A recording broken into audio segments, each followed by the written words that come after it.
last time we talked about the Fantasy Companions Arcane Backgrounds. We got all the way up to Illusionist. A lot of good material. Go back, watch the video, part 1, if you want to look at all those cool Arcane Backgrounds from Alchemists all the way up to Illusionist.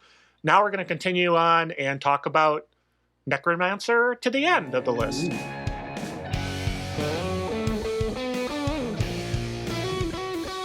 Everyone, this is Tabletop Tango. You got Eric with Carl here, and look at the bubbles, do the stuff. We'd love your support. We'd love comments. We'd love likes, subscribes, all that good stuff. And we're back to talk about the next batch of Arcane Backgrounds. We talked about a bunch of them in the first video. We're talking about a bunch now, just kind of going through them, what we think about them, what makes them interesting, how they balance, all that kind of good stuff. And so we'll get right into it without further ado, unless, Eric, you got something you want to add? Otherwise, we'll jump into Necromancer. So let's jump into Necromancer. Take her away, sir. Here's the second edgelord Arcane Background. We already talked about the Diabolist, but, I love both the Diabolist and the Necromancer, so I guess that says to me that I like playing edgelords, but anyways, the Necromancer. So this one is cool. There is some weird stuff with it, though, I think flavor-wise, but we'll talk about that when we get to it. It's a smarts-based one, obviously, with spellcasting. It gets Detect, Conceal, Arcana, it gets Dispel, and it gets Zombie, and 2 other powers chosen from the list below. Now, the available power list is actually pretty big. I would say this is like a 4 out of 5 as far as the power list goes, a 3 out of kind of between those. There's a lot, yeah. There's a lot, and there's a lot of mix. I actually find it weird. I would have expected, because Necromancer is a kind of specific flavor that, because like other ones can have a lot of the Necromancer powers. So Necromancer to me should have been more like Illusionist, where it was very specific and had a lot of benefits specifically towards certain things. They didn't go that route. I mean, on here there's like healing. There's heal. Yeah, exactly. There's healing, which I know in some ways makes sense but it's not just like you're the Necromancy school. You're a Necromancer. You're about undead. So maybe if it was like healing, but they had a specific limitation listed as only undead, which we'll see in some other Arcane Backgrounds have those limitations. That would have made sense, but they don't have those limitations here. There's stuff like, Lock Unlock, which is like a weird utility power for Necromancers. Warrior's Gift. Again, if that was you can do your own limitations here, which I highly recommend if you are a Necromancer. If you take Warrior's Gift, make it only for your summons or your zombies, right? But they don't have that built in. So I just thought that was very weird here. It's kind of a miss for me on the available powers on the flavor here. But anyways, we have 5 starting powers, so we're kind of an extra here. You have the Corruption Hindrance, which makes sense in a way. Because you're dealing with all this undead stuff. And then you have Raised Dead, which basically is saying Zombie is a novice rank power and the duration is increased for 4 hours. So, we already saw that with starting powers, and I skipped that, but that's a big thing here. To me, that's almost one of the biggest things here, is because me and Carl, this has actually come up with, we've talked about this before in other videos, it's come up in games that I've been in. Basically that if you want to be a Necromancer and you want the zombie power, you have to wait till Veteran to get it, because it's a Veteran rank power. So here they're being like, take Zombie. Now the other ones, Dispel and Detect, Conceal, Arcana, which they give you, I also think are very weird choices. I think here I would have liked to see like maybe Bolt, and maybe like like Necromantic Bolt, and maybe like Curse, or something else like a Sloth, or I don't know, right? Detect, Conceal, Arcana, like I guess that's so they can conceal that they're a Necromancer, and Dispel, so they can Dispel undead. I don't know. I just thought it was kind of a weird picks. But that's it for the base one. So, if we're looking at this, we have Corruption, which gets rid of the extra power points, and then you have the bonus of Zombie being a novice rank power, and you have a pretty good power list. So, it actually is a little bit strong base wise. You get what I'm saying, Carl? Yeah. And that's pretty much it. So, flavor wise, I would have liked to see some more flavor here. You do get Zombie right away, but that's not really much of a flavor thing. That's more of a mechanical thing where because normally another person could get Zombie anyways if they wanted to. You don't really have any other benefits here of having zombies or getting, stronger zombies or anything like that. You don't get any benefits for Summon Undead, which, do they even get? Oh, they get Summon Undead, but which is the separate power, right? That works differently. Zombie is you actually animating corpses. Summon Undead is a summoning power. Right. That's just summoning a temporary thing. The duration that increases to 4 hours, I don't think is really a benefit at all, because Zombie already has the permanent one built into it. Right. And you already get it for an hour. So I guess if it's like, the thing with the permanent one, though, is like any time that you choose, you can just get rid of them. You don't have to. The only benefit that it really has is that you have them for 4 hours, but you can regenerate power points. That's pretty much it. But I really don't see it as much of a benefit. I don't know, Carl. Maybe I'm missing something, but I don't see. No, it much I of a benefit. I didn't get how that. I mean, it's nice, but it doesn't add when you've got the permanence, which is like no cost basically. So yeah. So they're giving you the zombie power. It's. I don't think it's very flavorful as far as what a necromancer could be. I mean, corruption's nice, but you could just make your own and add corruption. I don't know. Like, it's just not giving me the flavor that I want. It's not weak mechanically, so it's not bad per se. But let's talk about the edges, because here's where you have some more of the flavor, but sort of. You'll see. I'm going to talk about Undead Familiar first. So this is the seasoned edge that they get. Now, familiars in the Fantasy Companion are a universal edge. I mean, they do restrict it to certain arcane backgrounds, but those it's not in the arcane backgrounds themselves. It's in the power edges. Where in Pathfinder, it was very, very limited. No, not anybody could take it. But anyways, so it's basically you get the familiar edge, but you get the undead trait, which gives it a whole lot of things like +2 toughness, recovering from being shaken. It's immune to some poison. Basically gives you a tougher familiar. Now, you heard us talk about the power edges. Familiar is an S tier edge, in my opinion. You can look at that video to reasons why. Basically why, though, it gives you this scout, it gives you the ability to have 5 more power points, and it gives you a pseudo extra recharge edge. So it kind of gives you 2.5 edges in one. So, we both agreed that it's an S tier edge. Here you're getting an S tier edge that's even stronger. So, right, yeah, Undead Familiar is extremely strong. I mean, yeah, it's undead, but you already kind of have that dark thing going for you anyway. So that's the only negative I could see, is that like that's your whole flavor anyway, right? Yeah. That's your whole flavor anyway. So, yeah, I mean, just for that, it's extremely strong. You're already getting a strong edge, an S tier edge. That's even, I guess that's S plus, I guess we can call it now. That's our first S plus edge. S extreme. Yeah. S extreme, yeah. SX. Yeah, we'll call it that. That's close to, anyways. Yeah, so very strong. And then you have one of the coolest, I would say, thematic. It's funny that, like, what it lacks so much theme in its base abilities. They really make up for it here, but it's legendary. Edge, it's legendary, though, yeah. Which you're not going to get that much. I mean, I don't know. I almost did post this down to heroic at least, I think. But anyways, it's Soul Jar. Now, I don't know if phylactery is trademarked by D&D, but I'm glad it's not here anyways, because it actually is kind of an anti-Semitic. There's some weird stuff with, Gary Gygax. I think he was anti-Semite. I don't know. But there's some weird stuff that's like from Jewish mythology that they chose. So I don't know if they did it because of that or because of... it's trademarked, but either way, I'm happy to see that they don't bring that up. Anyways, I don't know if people know about that, but that is a thing. Anyways, Soul Jar. So basically, you're making yourself undead. You're giving yourself the undead trait, which, as we could see, is very strong. Now, it comes with negatives. You are undead, but, giving yourself +2 toughness, +2 to recover from shaken, no additional called shots, ignore point of wound penalties, doesn't breathe, immune to disease and poison. These are all very strong traits. Also, you get to choose your little jar or whatever it is, anything that you can act as your container.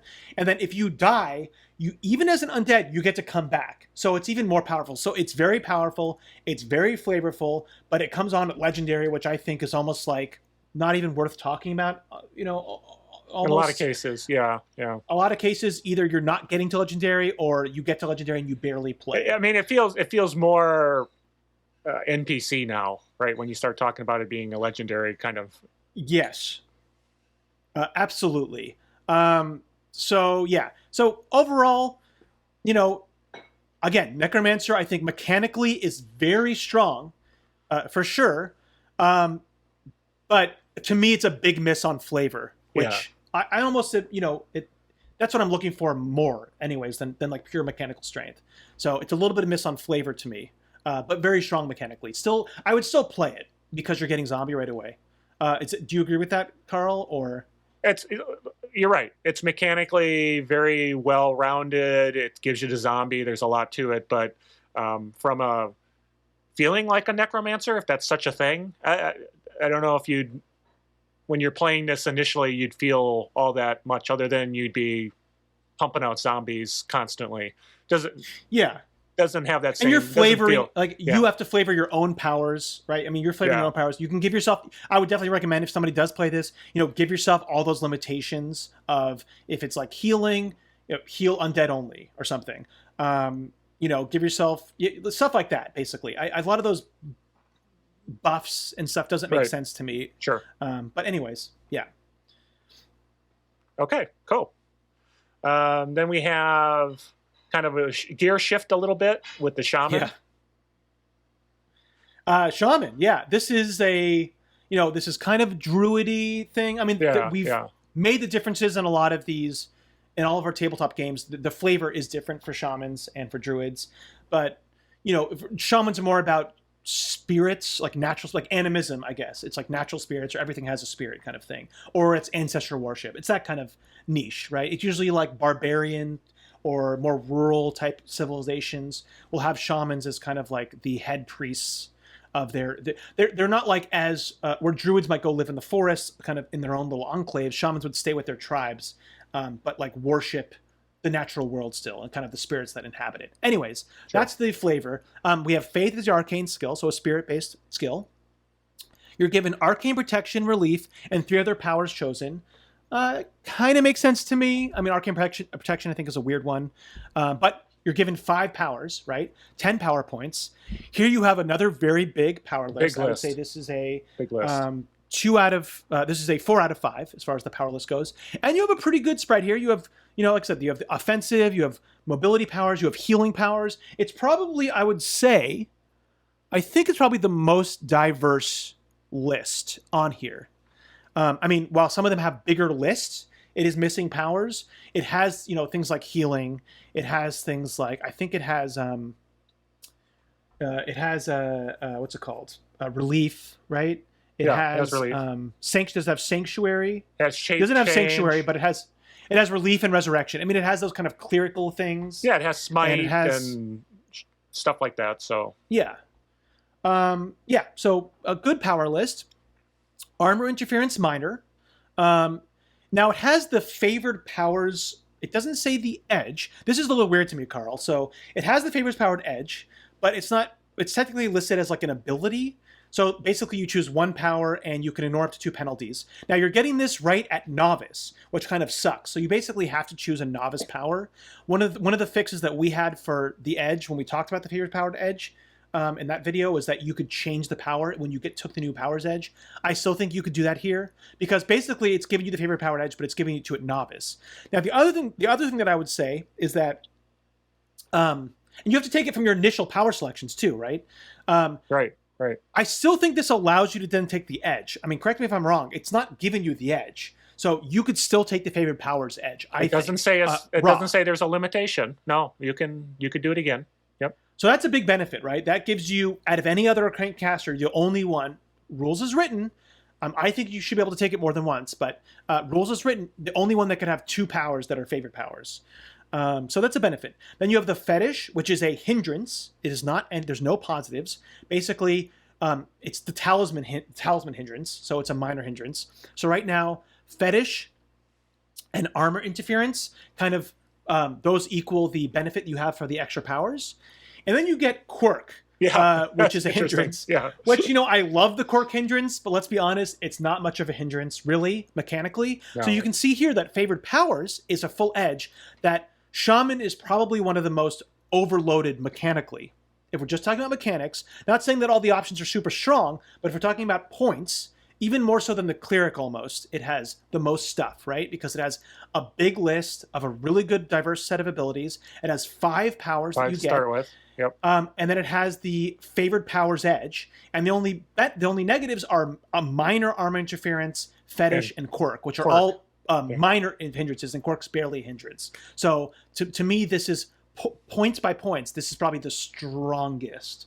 I think the only thing the game master would really need to do is when the shaman's coming up with their quirk, Make sure Yeah. that quirk is impactful from the game perspective, even though it's not For sure. mechanical. It should come into play and not just be a throwaway. You really got to work on that, I think, with the player. Yeah, that's a really good point, because to make it kind of substantial and yeah, very good point, Carl. Moving on to the edges, we have Primal Magic, which gives +2 to Blast, Bolt, Burst, or Damage Field. Now, this is very similar to the Diabolus one. The difference here is that you get Damage Field, so it has a bonus, but it gives you an extra critical failure effect, where if you critical fail, if you have the normal stuff that happens, but you and everyone around you in a large burst template are automatically stunned. This is a huge drawback. Now, I don't know. Do you think, well, let's compare it to the Diabolus. The Diabolus gets +2 on Blast, Bolt, and Burst, right? And that's it, right? It just gets +2 damage. This has, do you think that critical failure effect equals the inclusion of damage fields? No, not really. No. Absolutely not. So, you know, I think it's good. It's flavor. I might still take this, but I do think it's not a great edge. The drawbacks, when you compare it to the Diabolus, it's not great, right? Stunned is really bad, and it's automatic. Now, maybe I might allow the player to decide whether they're using Primal Magic when they go to use this power. Interesting. If they use Primal Magic to get the +2 damage, well, then that critical failure would have that impact on them. But then they would have to make that decision how important it is to do that extra damage. Yeah, I mean, to me, it would be a hard thing to do to really justify. I mean, as a GM, I might even allow a player to. I would say, okay, you have to roll Spirit, maybe at a -2, at least Spirit at a -2, right, to prevent you from going stunts anybody around. Because I don't know, it just seems so rough for that benefit. But moving on, you don't mess with spirits. Don't mess with spirits. They don't take kindly. So. Yeah, don't mess with them. Now moving on to Sacred Fetish, basically, you get a free reroll on any failed check with your fetish. Now, we compare it to the Cleric one. The Cleric one got a free reroll on any roll, but they had to hold it in their hands. This one you can hold, or it can be on your person. So to me, with the failed one, but not having a hand free, I mean, whether that's really impactful for you two or not, I mean, I don't think the having to hold something isn't that big of a disadvantage when you're a caster. I mean, a Cleric can have a shield, so it's a bigger disadvantage for a Cleric. For the Shaman, they have minor armor interference, which I believe, I don't know if you can check, Carl. Did that stop you from having shields? Boy, I don't have that document open. I'm sorry. Anyways, well, I mean, you could have a magic item. You could, so it's not that big of a benefit, right? So it's not quite as good as the Clerics, I would say, even with the ability to have, on you. But it also, you already have the fetish talisman, so it's kind of just buffing that already. So this is something, if you're a shaman, this for me would be a must pick, honestly. I mean, there's just no doubt. And it's a novice. You should definitely get it. It's a novice edge. It says, should it ever be lost or destroyed, that you can replace it.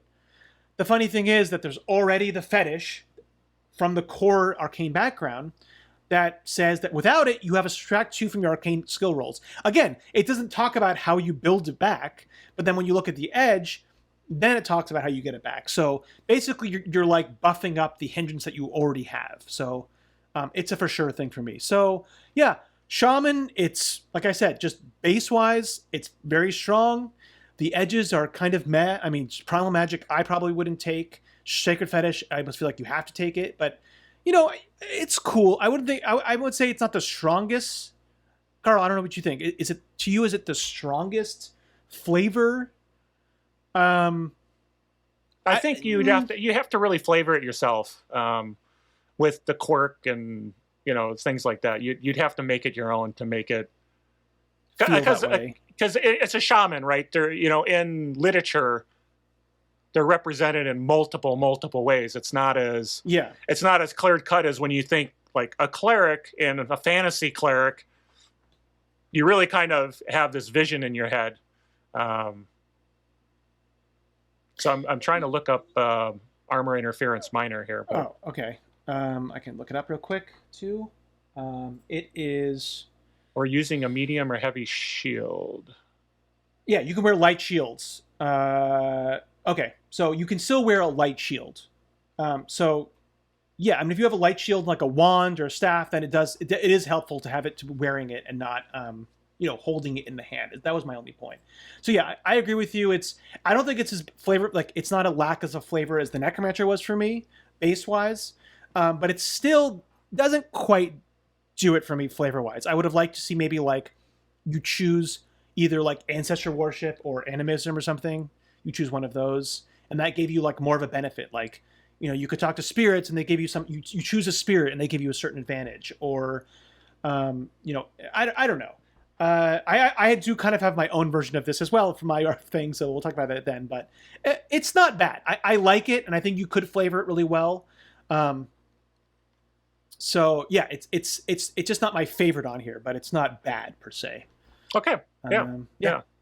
It's different enough too from the other ones. Yeah. And then we have good old-fashioned Sorcerer. Now, Carl. So we have Sorcerer in Pathfinder. Now here they wanted to do something very, very different.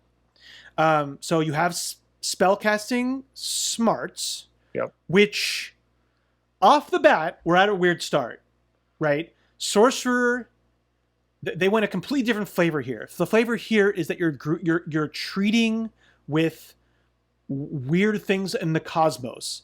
So if we're really talking about like in 5th edition, we're talking about warlocks. So I don't know. I mean, it makes sense that it's smarts now because you're dealing with these other things. But even so, spirit still kind of makes sense to me. Like if it's warlock, because you're kind of like their will, right? So it's weird to me that it's a smart-based one. But anyways, so we have a smarts-based spellcasting, where in the Pathfinder version, it's spirit-based, right? It's spellcasting with spirits. You have 3 powers of any that your choice and 15 power points. So again, here we're up because normally if you had 15 power points, the baseline is 1 power. So this has the new power edge. We have a huge power list. Yeah. Again, this would be 4 out of 5. As far as the power list goes. And again, you have a pretty good spread. You're missing the Shaman had a little bit better as the spread goes because you're missing any of the healing stuff here. Oh no, actually wait. I'm sorry. You do have healing here. So yeah, it's kind of comparable to the Shaman as far as a very good sized list and a very good spread of abilities. You have all the summon stuff in here. You have armor interference minor. Oh, real quick, Carl, I want to talk about one thing. Sorry, Necromancer, I forgot to say, doesn't have any armor interference, which I found very strange. I know we're kind of going back to that, but it was very weird that they didn't add arm interference in. I would have liked to see arm interference. The Necromancer is basically a studious witch. Like, how do they not have armor interference and the other ones do? So they can have that black plate mail with the big red streaks on it. If you're a Death Knight, yeah. But again, that's not the flavor of the thing. I mean, you're summoning undead. I don't know. I would have liked to see that, and then I would like to see some bonuses for undead. But anyways, I totally forgot about that. But going back to Sorcerer. Armor interference minor. Then you have an extra critical fail effect here, where if you roll a critical failure, you are stunned as well as fatigued, and it says you gain corruption because you have the corruption hindrance, which is already what the corruption hindrance does. When you critically fail, you gain the corruption thing. And then you have the overpower ability. Now the overpower is basically the same. It's similar to the edge that's given for what is the focus one in the normal. I'm spacing out. The normal Savage Worlds, the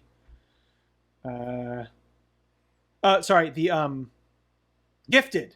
The Gifted. Okay. Their specific edge, which is I can't remember the specific edge name right now. I'm spacing out, but it basically does the same thing where after you do a spellcasting roll, you can spend 1 power point to give a +1, 3 power points for a +2. That's the normal edge from the normal one. In this case, though, you can spend 5 power points for a +3, and that's after the roll. So this is a very powerful ability, and it gives it to you inside, and it gives you even more bonus on the normal Savage Worlds one.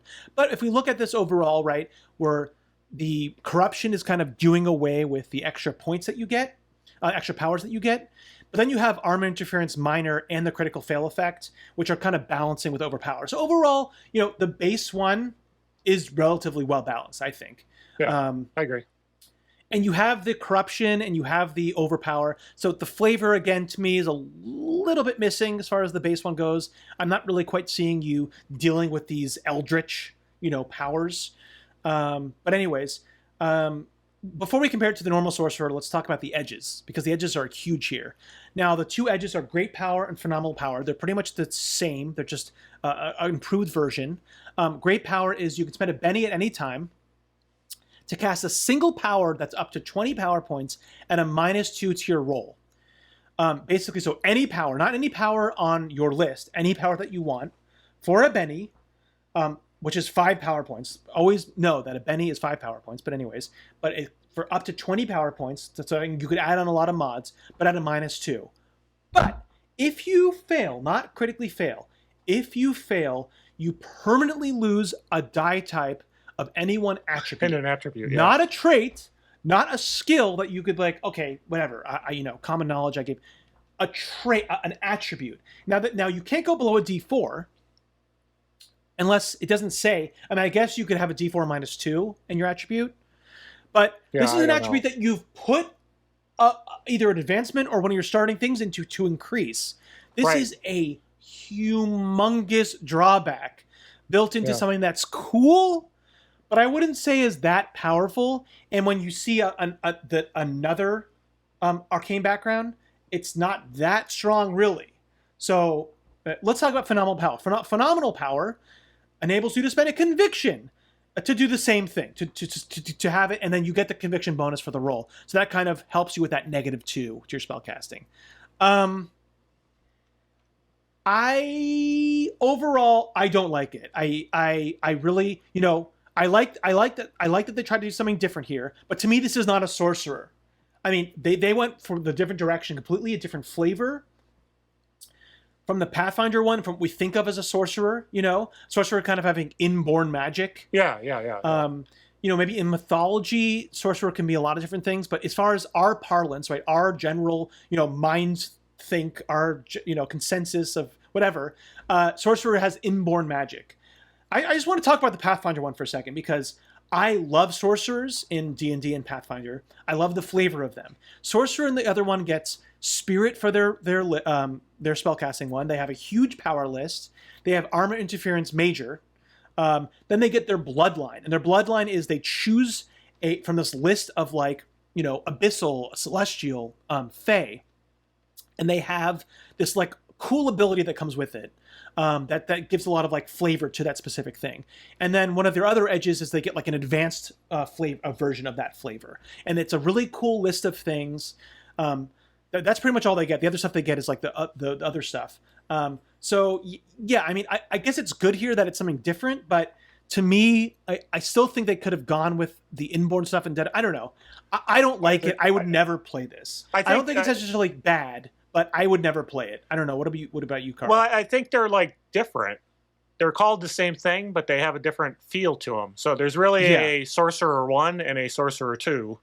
And I think the Pathfinder Sorcerer is one that I'd much prefer to play over this one.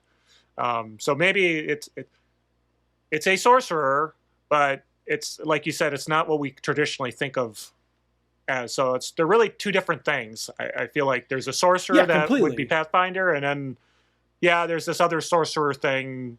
We don't know what it's not the same, but you could pick it if you wanted to. And it's got some interesting stuff, but it's not as cool and flavorful as Sorcerer 1 is from Pathfinder.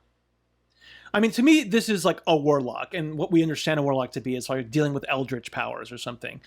There is a Witch Warlock in here, but to me, that's what it more feels like. They could have called this a Warlock. Again, the base one, I don't think is bad. I think the critical failure sucks. You're stuns, just like the other one, but the overpower is a really strong ability, and that they give you, you want a lot of power points, and then you can really pump those. And it's after you roll, you can spend the power points to kind of increase your bonus. So it's very consistent. When you want to succeed or get a raise on something, you will do it, pretty much. You'll have that ability to do it. So, mechanically it's strong. Now, Carl, would you ever take great power or phenomenal power? I mean, it's a veteran, so I don't know. At a veteran, my spellcasting should be pretty darn good. So I don't know. I mean, you have bennies, but remember you have to spend a benny to do it. Yeah, so What if you fail? I mean, what if you critically fail? there's probably better veteran edges to take, honestly. So, but I mean, losing a trait roll, I mean, losing an attribute is so bad for what it gives you. I mean, remember, Savage Worlds has no dump stats. So there's no dump stats really in Savage Worlds, so you can't. Well, I mean, strength could be a dump stat, pretty much, right? Especially if you're a caster and you have the major armor hindrance, but or the minor armor, whatever. The thing is, you're not taking strength you're not taking it, so you can't use it unless the GM allows you to do a D4 -2. You're not losing it. You're only losing attributes that you cared enough to put stuff into. You know. And you only get to do that once a rank, so it's really once a yeah. I just would never. Those are horrible, horrible, horrible edges. There's a better version of it in the Wizard, so stay tuned for that because all right, well, let's then move on. Why not? Yeah, let's hit Summoner. Okay. You're gonna have. I think you're gonna have opinions on this one. So Summoner, I played Summoner as well. It's a smarts based one. This is definitely like the Illusionist. This is a very specific thing built around something. But let's talk about it. Spellcasting smarts. Your starting powers are Beast Friend, boost lower trait with a limitation of summon creatures only, and summon ally, and you get 2 other powers chosen from the list below. It's weird to me that they didn't automatically give you summon animal and summon monster, and we'll talk about why. But if I remember correctly, summon animal. So summon animal and summon monster are new powers, and they basically enable you to straight summon from a list of animals or from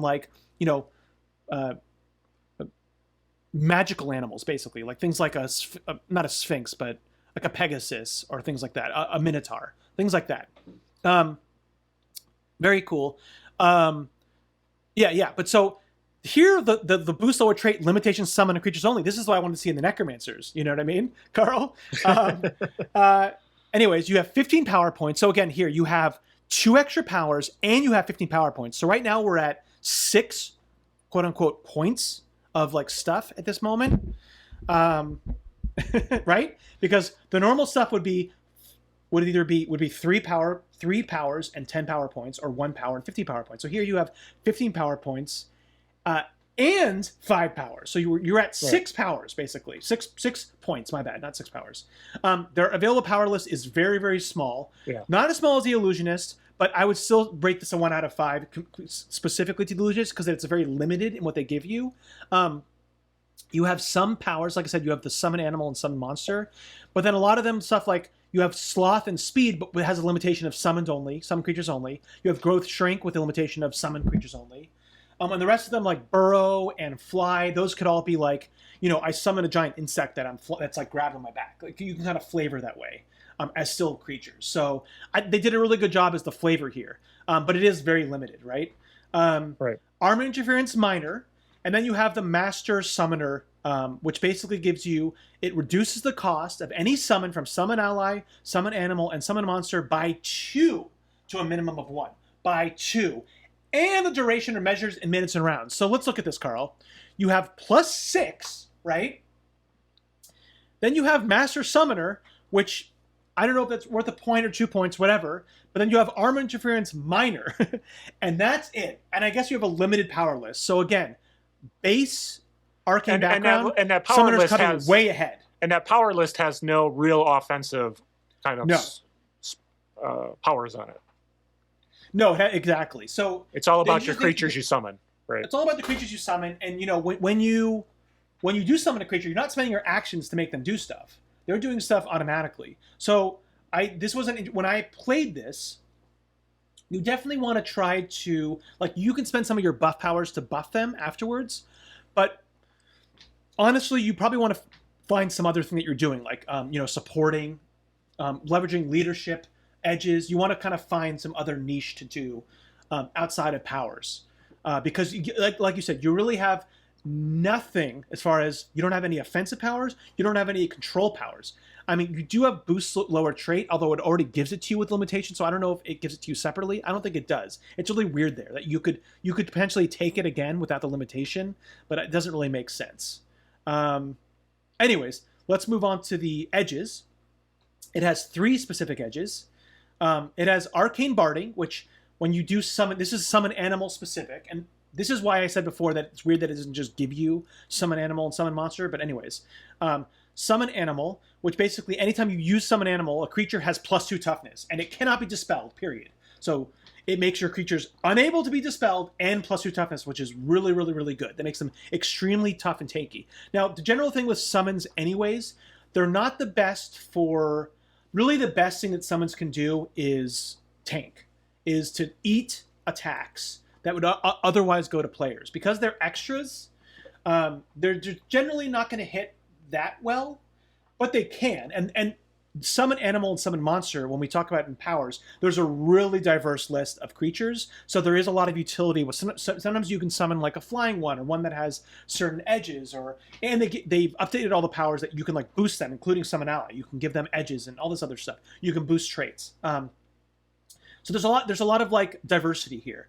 Ferocious Summoning is the other seasoned edge, and this is with Summon Monster.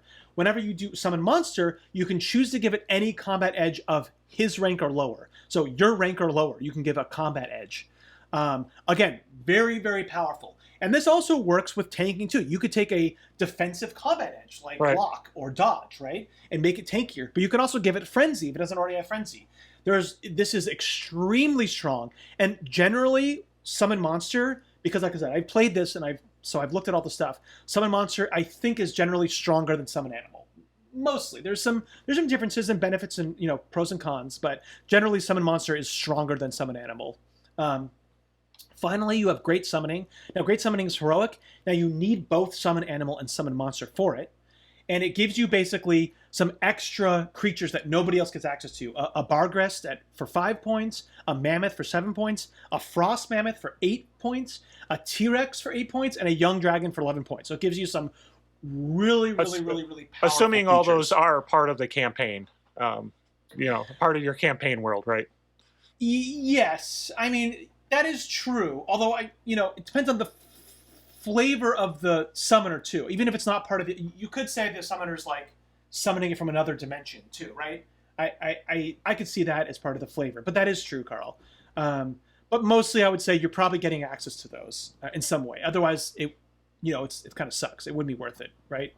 If T-Rexes and dragons live in the same universe, then you're all set. So. Yeah, like I said, I mean, they even say in the description here, and you can change it. It says from the natural world or other planes of existence, right? Yeah. So you're generally, you're kind of like a Magic the Gathering. You're doing it from other planes where the T-Rex does exist, right? Yeah, sure. You're drawing from Dinotopia or whatever. I don't know. But let's talk about this, Carl, because Summoner is extremely powerful. I mean, summons, they're not, there's a lot of drawbacks, right? I think something that you've talked about with me, we've talked about on some of our other podcasts, where, if you have a lot of summons, it can kind of take away and it can eat up a lot of time. I generally don't think it's that bad, but you can have a lot of summons out, right?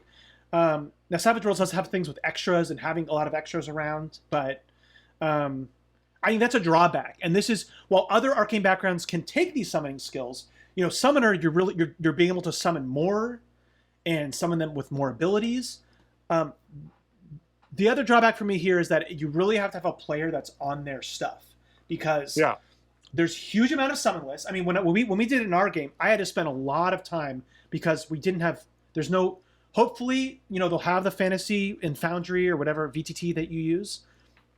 But if you're not, I had to actually create, and I chose not to choose Summon Animal. I was like, I'm just choosing Summon Monster, because I was flavoring this as a, basically it was like this. It's super tech advanced VTT. It was creating NPCs for the people to kind of battle in a virtual environment. I eventually shifted to Illusionist as the same flavor. But anyways, you have a huge amount of lists with different, like all these different creatures. And then with something like Ferocious Summoning, then you also have all the, you can give it all these different edges, and you can also like tweak it in certain ways. So it's a lot to juggle. A lot of bookkeeping. And it can take up, and you have to be very quick when you play it. This is one of the ones that I'd be like, ask your GM or the Game Master, really think about if you want to include it, or make sure the player really knows their stuff. Otherwise, it can really, really, really, really slow down games. I mean, Carl, let's get your, and it does take, as a Game Master, yeah. And it does take some of the, what's the spotlight from other players at the table while the summoner is dealing with all of their summonings. But it takes a player. Now, Eric, you can do this. You can pull this off. It takes a player who's completely on point, knows exactly what they're doing, knows what they're doing when they're doing it, is good at bookkeeping and keeping track of stuff. Like I said, I couldn't see a lot of players going through and creating character sheets just for the summoning so they could drop them on the BTT and do all that. It takes a lot of effort, and I think you need a very mature player to pull it off, who's going to be a summoner. And, you know, not a lot of people have that ability to come in and know what they need to do and when they need to do it and be able to do that. So that's a huge drawback, is not the flavor. It's really a cool arcane background. It's that you have to have somebody who can handle it, or your whole game is just going to grind to a halt while this person is trying to figure out what they're doing. Yeah, that's exactly the point. It's very, very strong. It's one of the strongest, I would say. I mean, it's very limited and niche, but if you utilize it correctly, it's extremely strong. It's extremely flavorful, but and even me, who I don't want to, I consider myself I know Arcane Backgrounds really well. I know the rules of Savage Worlds very well, I think. And I usually am good at bookkeeping, all that kind of stuff. Like I'm a board gamer at heart. I've been board gaming for, I don't know, 25 years, like, hobby board games.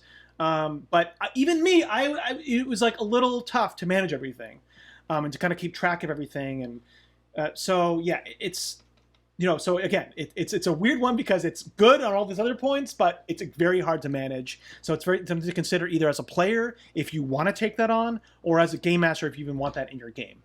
I feel like as a game master, I'd push back a little bit. I mean, we even had a conversation. You pushed back on me, yeah. Yeah, it was just a little too much, and then you went with the illusionist route with the same flavoring, right? So same flavoring, yeah. I use the illusion as like a game master. It's basically like a portable holodeck, and it was all about a game master. Yeah.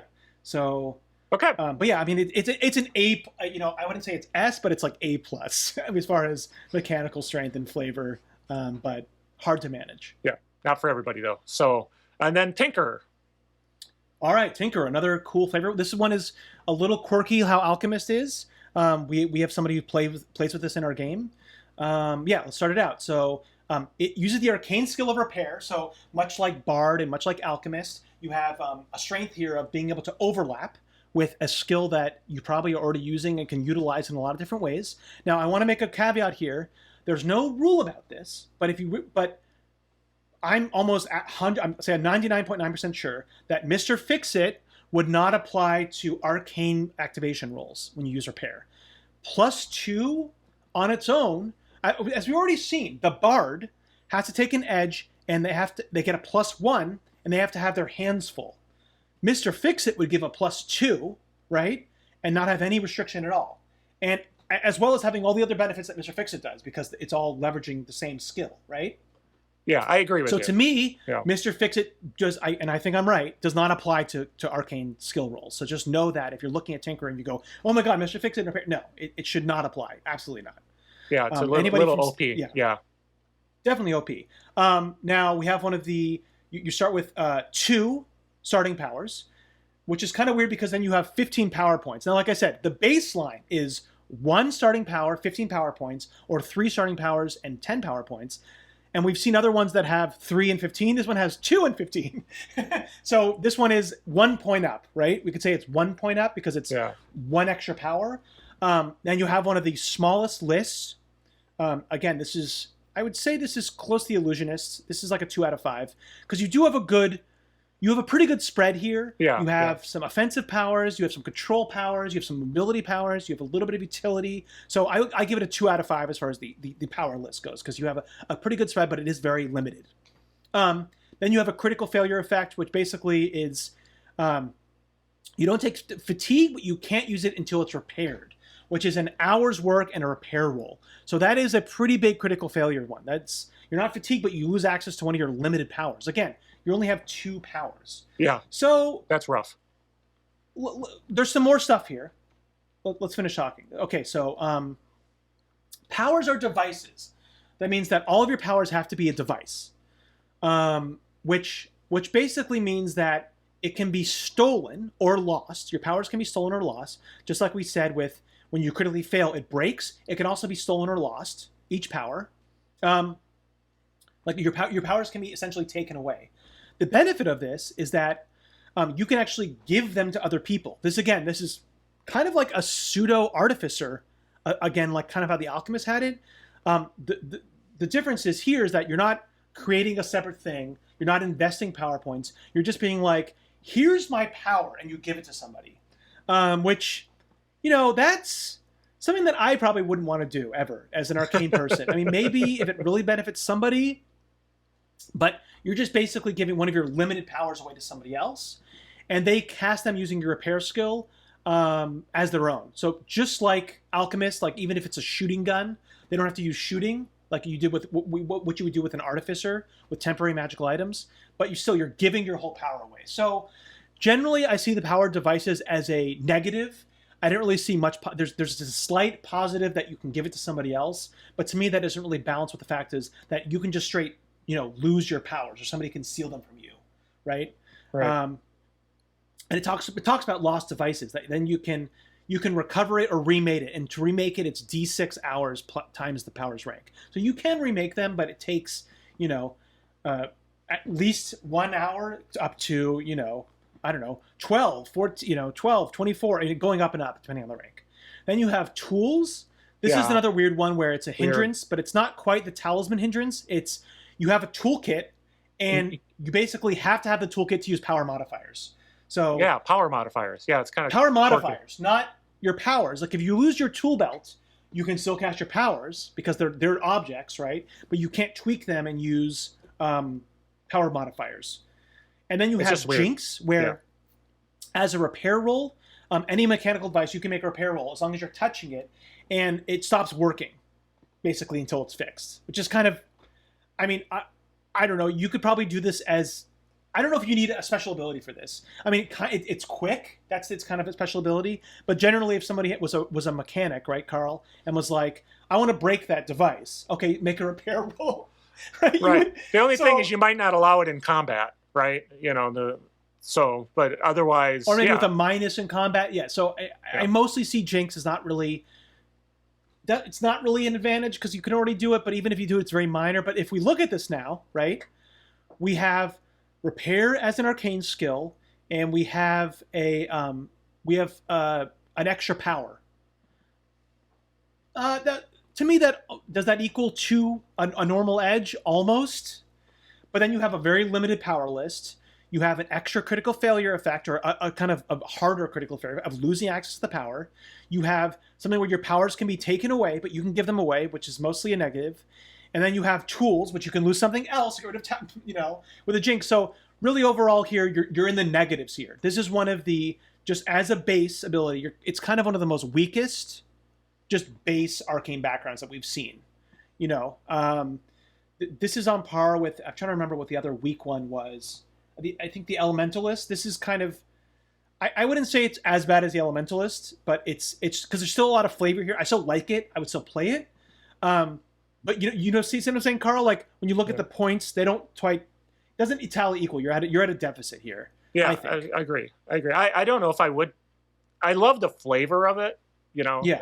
I mean, just picturing it. It really gives you that you could have that steampunk kind of vibe going with the flavor if you wanted to, but it's just not. There's just too much negatives going on. Maybe if you got rid of like the lost devices issue where it takes, you get it back after, at some point quickly, maybe it's not so bad. The tools, the do power modify, I don't know. It just wouldn't be something that I think is extremely useful unless you really, really want that flavor and you're kind of going for that kind of feeling of, and you want to be able to at some point maybe give your device to somebody and you think that's a cool thing to have. But I don't know if I would agree with that. So I mean, I would have liked to see here. I mean, like honestly, the whole like missing the lost devices and losing the tool belt, it's not going to come up that much. Let's be honest. Like those things in games do not happen that often. The GM does not necessarily go after your stuff. You don't get like knocked out and all your stuff taken away and you're in prison or whatever. It's generally not going to be that much of a negative, so it's really not horrible. And I would still play if you're playing a repair person. then there is that, having the same arcane skill works. I would have liked to see here maybe some of the benefits that Alchemist got with the powers or devices. Like maybe you can make, it's another variant on the Artificer, or you're just given the Artificer, or you're given like, you can create things on the go. Like you have your tool, like maybe the tool belt, just like how the Alchemist bag can make potions on the go that count as a standard workshop. Your tool belt counts as a standard workshop, right? You have the extra ability and maybe you create things quicker. Like I would have liked to see some other stuff there, kind of leveraging the kind of mechanic part. But here, this is an interesting thing here though, Carl, because let's talk about the edges. Now, let's talk about the edges, because the edges I think change a lot of things. The first one is the Construct Familiar, which is a novice one. Much like the Undead Familiar, you get a Familiar, which we know is an S edge, and it gets the Construct ability, which very similar to the Undead one. You get +2 to recover from being shaken. It ignores the points of wound penalties. It doesn't breathe or eat. It's immune to disease. It doesn't bleed out. And you compare it with Repair. So much like the Undead one, it has all these bonuses. It doesn't have the toughness benefit, but it has some other ones. But it doesn't have the negative, narrative kind of stuff that an Undead thing has, right? So here we have an S Extreme. Would you call it an SX? An X Extreme Edge, right? So that's kind of putting it up again. And then you have Tinkerer's Armor. This is the Seasoned Edge. And this is really, really cool. Extremely flavorful. I love this edge. Basically, you take an armor that's at least leather armor, right? And it takes 4 hours and with some material odds and ends, whatever. Basically, what it enables you to do, it reduces the minimum strength of leather armor, which is +2 or greater by 1 die type. So already there, you're getting like a tougher armor with a leather with a lesser minimum strength requirement, which is actually a very good benefit. And then you can apply one of these 3 effects, which takes a minute's work and a repair roll. One of them is the Arms, which gives you +2 to melee damage, and you get free rerolls on strength rolls, not damage rolls. So this can be really cool if you're, if you take Tinkerer and you want to have like power armor and you want to utilize like grappling, basically, and just melee damage. Like I can see like an Artificer that has also like, a Tinkerer that has like a melee weapon, right? You can kind of have like a lightweight member and give it more damage, right? And also have all these powers. Torso, which increases the armor value by 2 on your chest and back.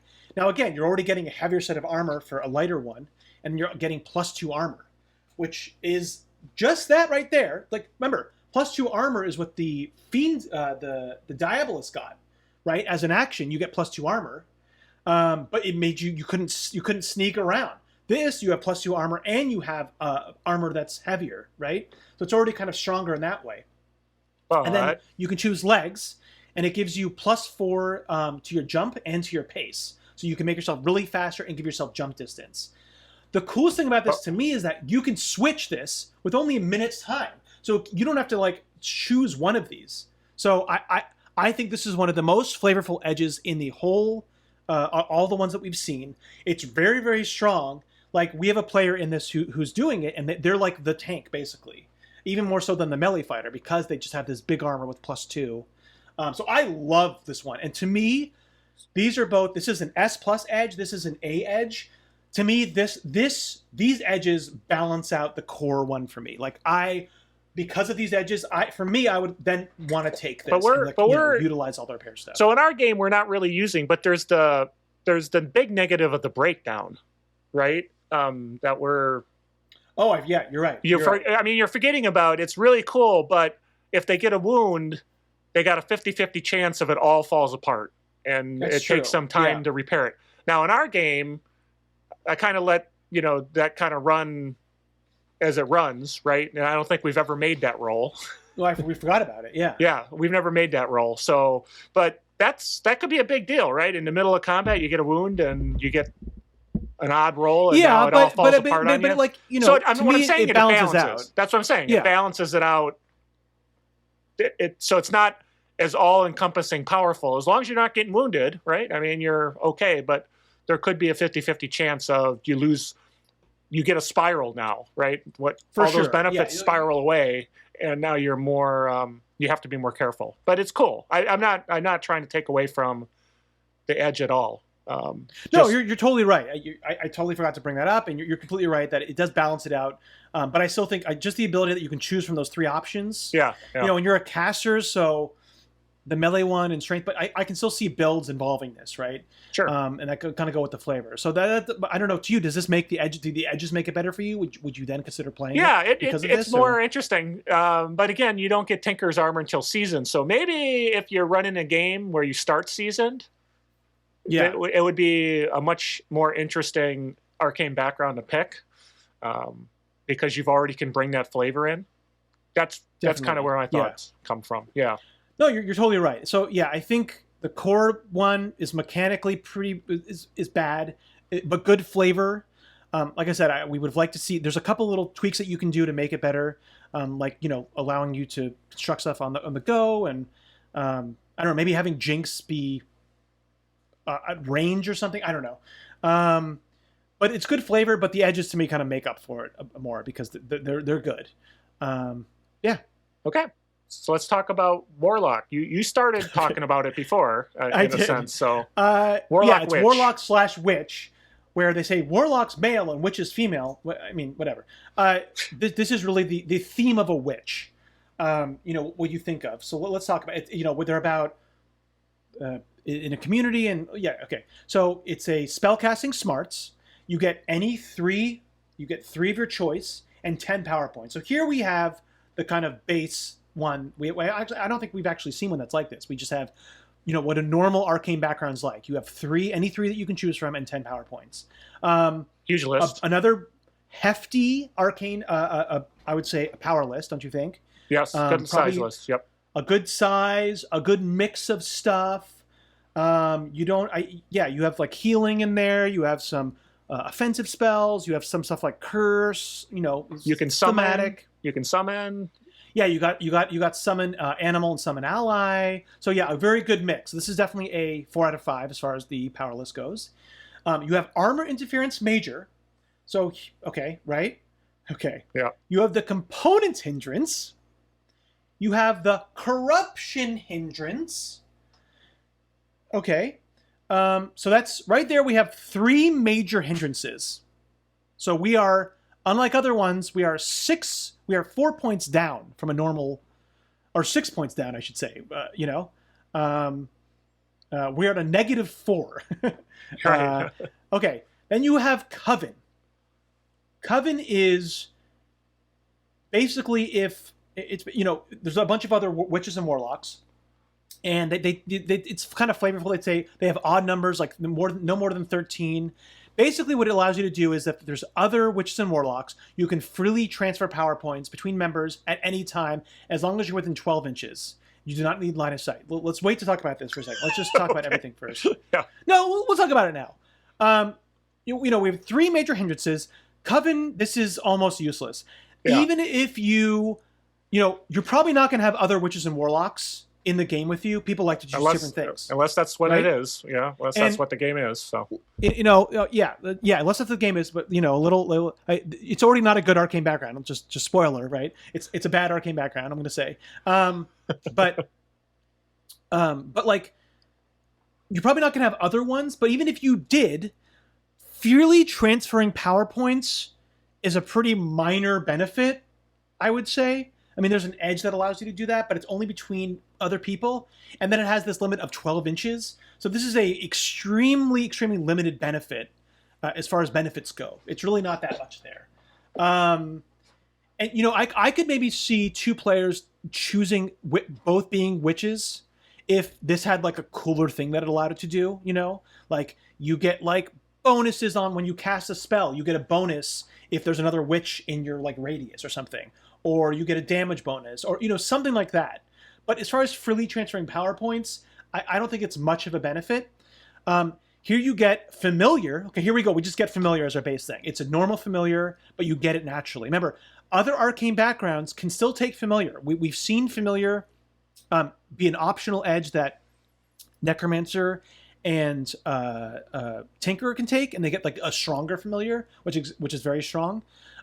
Witches get it as just a base part of their ability, but a bunch of the other arcane backgrounds, and you look at the familiar edge in the Fantasy Companion, they list like Elementalist, they list like Wizard, they list like a bunch of other arcane backgrounds can take it. So it's not like it's exclusive, right? They just get the familiar. So while familiar is an S tier edge, it's still considered an edge. So we're not really getting, we're only kind of gaining one of those major hindrances. Then finally, you have prepared powers, which now, just as a note, everybody can prepare powers. This is a new mechanic. This is a new system that they've introduced in Fantasy Companion. What the witches are able to do, they're able to do 2 prepared powers. Now, what is prepared powers?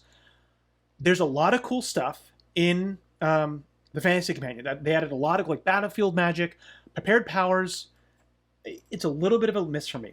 Basically, what it allows you to do is ahead of time, you can decide on a power, and you can add on all the modifiers and limitations that you want, and you kind of add up all those power points.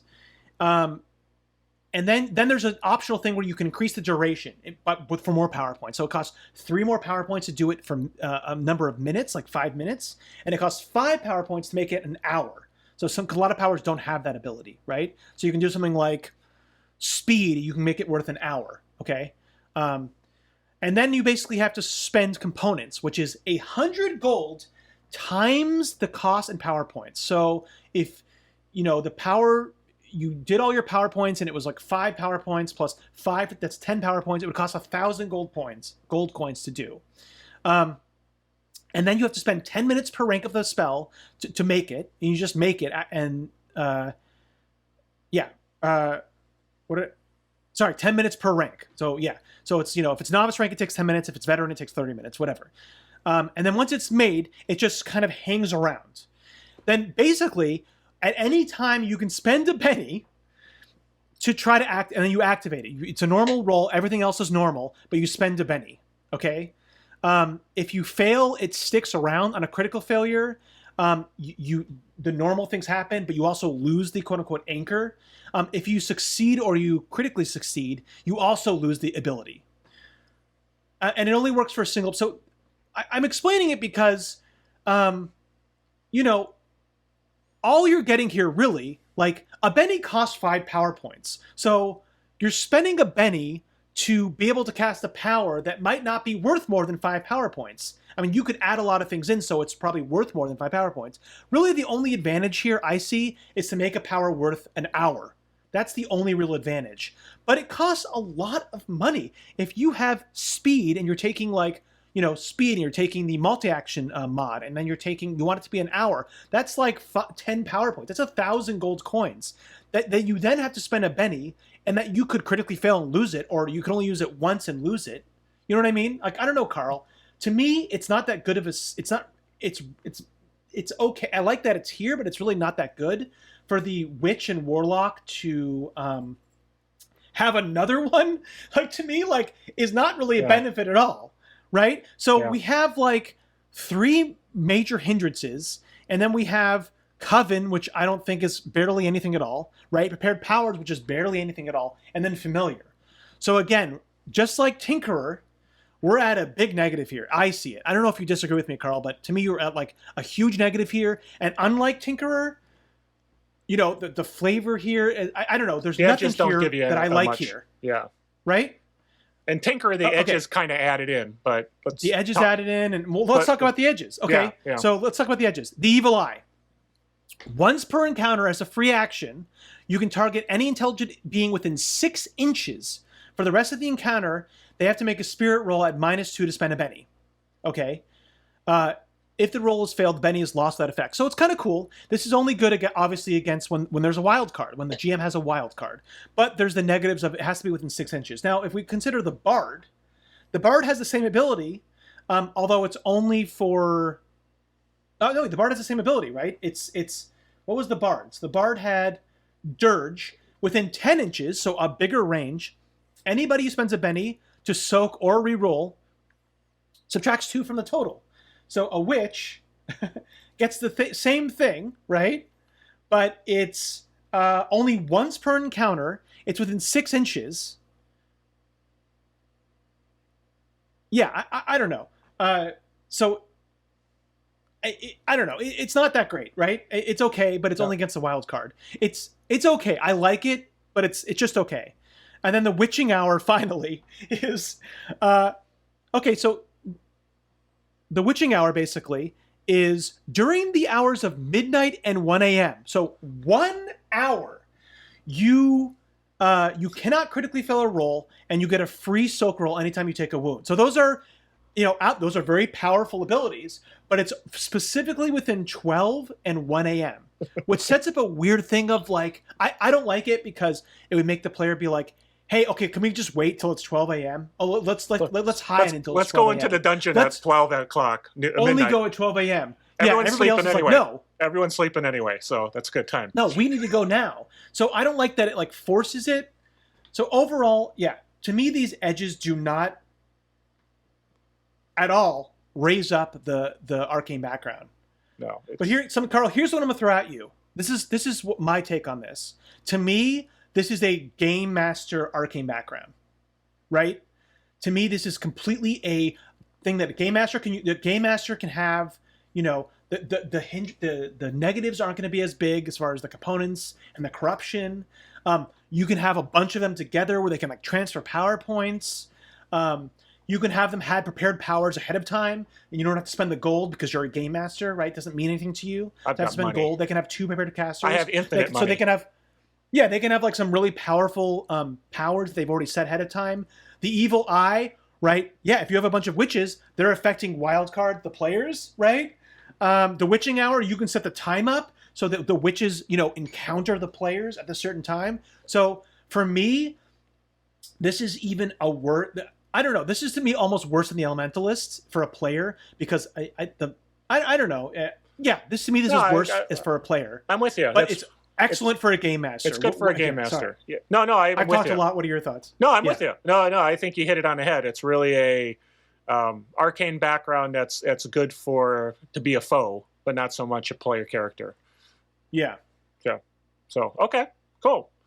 And then last, but certainly not least, we have the Wizard. Why don't you take this one? You take this one. I've talked way too much. Well, the Wizard is the classic spellcaster, right? It's smarts D6, spellcasting smarts. They get 3 starting powers, which is detect, conceal, arcana, detect, conceal, arcana, dispel, lock, unlock, and then 3 others. And they get 6. 15. Yeah, so 6, and they get 15 power points. So remember, the other ones have had 5 mostly. This is 6. This is even more than, and like you said, 15 power points. I just wanted to clear that it was the other ones that we were talking about had 5. This has 6. This is even an extra power than the other ones get. And it's got pretty much the biggest list, I think, of anything. But there's some major misses or things that are missing, like heal, for example. Healing and relief. Yeah. So there's a couple things that are definitely missing there, but it's the 5 out of 5 list. Is the Mondo list for sure. Yeah. Yeah, and it's the biggest. And armor interference major, as you'd expect, and then they have the component limitation hindrance as well. But it's straight off standard Wizard, right? I mean. Yeah, good. So let's talk about that because just from the mechanically, right? We have the armor interference majors getting rid of the extra power points I got. The components one is getting rid of the extra powers, but it's still then left with another power, an extra one, right? Because it's 6 and a humongous power list. So it's a little bit ahead, but it's Well, I'll give my final. Yeah, you keep going. Keep going. Well, I think it's classic. Do we want to talk about the edges, or do you want to give that opinion now? Let's talk about the edges because it feeds into my opinion directly. Yeah. Okay, so then you have first I don't like how the edges in the book they go backwards. So anyway, we skip past the heroic one and we talk the spell book, which is a novice. So the spell book contains all the notes and everything, and whenever he takes a new power, he gets 3 new powers instead of 2 because of the spell book. And he also gains immediate power of his rank or lower on taking this edge. He also gains you get a power. Yeah, when he takes this edge. So this is an interesting one because if they didn't give you that one power, it would have been pretty bad because basically you would have to have taken, like if we math this out, right, you would have to take in the to get any benefit from this, you would have had you would have to take it the new Power's Edge 3 times. Yeah, 3 times, right? Because you would take this, and then you would take the new Power's Edge. Oh, well, let's just forget about that. To get any benefit out of this, you have to take this edge, and then you have to take the new Power's Edge twice, right? Because you take this edge, you get 1 power. 6, 7. So that'd be twice would be 7, versus taking normal 3 times, which would be 6, right? Yeah, because like you take this edge first, that's worth an edge, and then you take the new Power's Edge, and you get 3 powers. Right. So with 2 edges, normally you get 4 powers, right? And that's what you have now, right? With this one. Yeah, exactly. When you take this, and then when you take new powers, you're left with 4 powers. Right. So it's the and next then when you time, take the new Power's Edge the second time, that's when you finally start to see. and you get an extra. So you get the extra one. That's like 7 you get versus the extra 6. one. So, yeah, Yep. exactly. So obviously, as a wizard, you want to just keep taking the new powers, and then again, okay, keep going. No. I just want to make that clear. That's This why is they an give investment. the 1 power there. Yeah, this one's like a huge investment that you are going to be going through this power list and just sucking powers in. And so it's an investment doesn't pay off till you take 3 edges, basically. And it really doesn't. Yeah, to me, it really doesn't pay off until you've taken the new Power's Edge 3 times, because when you take it the second time, you're only getting like 1 extra power. You know what I mean? So it's like you really have to be taking the new Power's Edge a lot. But anyways, Right. Go on. And then at Heroic, you got the Eldritch Inspiration, where you've gathered all this information and everything, so he may spend, as long as he's got access to his spell books, he can spend a penny to cast any power of his rank or lower. Yes. So, but then it's forgotten immediately after that, and it doesn't add to his list of powers. Yes. This is identical. They take this right out of the Pathfinder version. This was one of the edges in the Pathfinder one. Yep. Now note that this is not. You spend a penny. You still have to spend power points to do this. It just gives you the ability to spend any power. Now I want to clarify. This is including the healing power. So it's not on your list. It's any power of your rank or lower. So the few powers that the wizard is missing, they can still cast it with Eldritch Inspiration. But it's a heroic. But it's a heroic. It's heroic. Yeah. So let's talk about this. This is, as we could said, it's overall, the wizard's all about just having the most powers, and much like how it is in other games, it's the most powers possible, right? Just having the biggest selection of powers, and you take new powers, you have the most powers out of anybody else, and then you're even able to get any power that you want when you take Eldritch Inspiration. I do feel though, so it is mechanically strong in that way. The strength of wizards is often their versatility, right? Their ability to have all these different powers, and kind of fit any kind of any scenario that they're in. Where in 5e it's about preparing them, but whatever. It's still about having that giant list. That's the power of the wizard, right? It's just having the biggest list possible, having the most versatility. I do feel though that this version is pretty bland. That's my thing. I think it's extremely bland. When we look at the Pathfinder version, which I like way better, it still has that feeling a lot. Basically the Pathfinder version has it's 10 power points, so it's not the 15, and they start with 3 powers. So it's basically so they don't have the big kind of boost that this one gets as far as like more power points and having even more powers to start with, but they get stuff like a school and an arcane bond. Now, an arcane bond can be a familiar or a bonded object, which gives +1 on spellcasting rolls, so that's pretty powerful and gives some flavor. Well, in Pathfinder, it was one of the only ones that can get a familiar, but it also has a school where you could you could choose one favorite school, and then you choose 2 opposition schools, like you're on your own.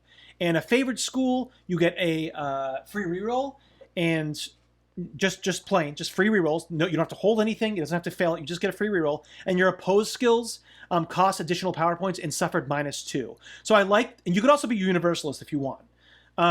So it was cool because you could really flavor your wizard. Like you could be a necromancy flavored wizard. You could be a or whatever the schools are. They don't really include schools in that, but I just like that it gave more flavor, that you could be like a conjuration, specialist, or you could be a illusion specialist, or you could be a, still not the illusionist per se, because you could still have a lot of other powers, but that was like your kind of school.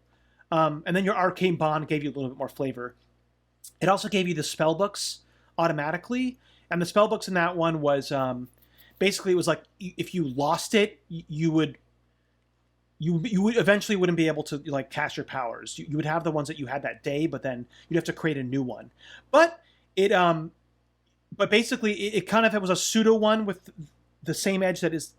Sorry, I'm losing my train of thought here. Basically allowed you. Well, this is a long episode, yeah, it's a long video. You lose it. Yeah. If you found a scroll, or you found a scroll book, you could take that as a bonus third power. So it's kind of similar to the spellbook edge in this, where it gave you an extra power. But it was almost more thematic, where you kind of found a scroll, like much how D&D, like you would find a scroll and then you could inscribe it and learn it. This one, where you didn't have to spend an edge to do this, right? And if you found a scroll, or you bought a scroll, or you bought a scroll book, then when you took the Pneumo Powers Edge, you could take that as a bonus power. So it gave you that ability. So to me, I just like the flavor of the Pathfinder one way better. And I like how they kind of tried to do something different here, but not really. Right, Eldritch Inspiration is the same. The spellbook is kind of the same flavor. Having the more, they just kind of, they took away some of the flavor and just buffed it, basically. Yeah. Like I said, so it's kind of bog standard. It's like a bog standard, what you think of a wizard before there were schools and stuff like that. Exactly. So it's very, very bland. But still strong enough. But for me, I would be like, hey, Game Master, can I take the Pathfinder version? I agree. I think the Pathfinder is much more interesting for sure. Yeah. So, all right. Well, so that was a long one, but we got through all of the arcane backgrounds, gave you some ideas on what we thought about them and kind of the mechanics behind it and all that kind of good stuff. So thank you for sticking with us this long. Again, this is Tabletop. Go ahead, Eric. You want to? I just want to say as like a summary. I mean, overall, I'm happy that these are all in here. I think they overall did a pretty good job. Like, I like a lot of these arcane backgrounds. Obviously, we had some issues with some of them. I think mostly the flavor is good here. You get a lot of benefits, but like I said, some of the Pathfinder versions I just prefer. So you can still have this plus the Pathfinder one. But yeah, overall, I'm very happy. And I think you can kind of tweak the ones that are a little bit underpowered, but. Right. Yeah, I don't know. Do you have standouts here? I mean, any final thoughts for you, or? There's just a lot, and there's just some that we talked about that just stand out as much more interesting and look like they'd be more fun to play. And but in the end, the most important thing is there's such a large list that any flavor you're looking for, you get. Some of them aren't as interesting or as mechanically interesting, but if you're into that and that's what you want, there is a little of something for everyone. But we also know that the Fantasy Companion is a toolkit. So don't expect that your Game Master is going to have every one of these available in their campaign, right? Yeah. They may limit that and say, these are what, my campaign world has bog standard, bard, cleric, illusionist, and wizard. Definitely. And that's just the way it is, right? So, but it's a great toolkit. There's a lot of stuff here that you can take advantage of, and really does a good job of taking that that criticism of the core book where they're all kind of the same. None of these feel the same, right? They all feel different for sure. That's true. Oh, for sure. And, they talk about creating your own. And so I also like this as good examples for how to create your own. You can also, if you don't like one, you can still kind of take stuff out of it and use it for something else. So you can kind of mix them. So yeah, they just give you, there's also just a ton of edges, right? Each one of these has at least 2 edges. So there's a huge benefit here that I think is almost hidden, right? As far as edges go. Like when you initially look at the Fantasy Companion powers edges, you'd be like, oh, that's not as big as I thought. But then there's just a ton of power edges here that are added in. So yeah, overall, 2 thumbs up for me, for sure. Okay. Yeah, great. Well, Fantasy Companion's a fantastic book anyway. So again, you got Carl and Eric here at Tabletop Tango. Look at the bubbles, do the stuff. Hopefully you made it this far, and we will catch you next time in the next video. Thanks much. Happy gaming.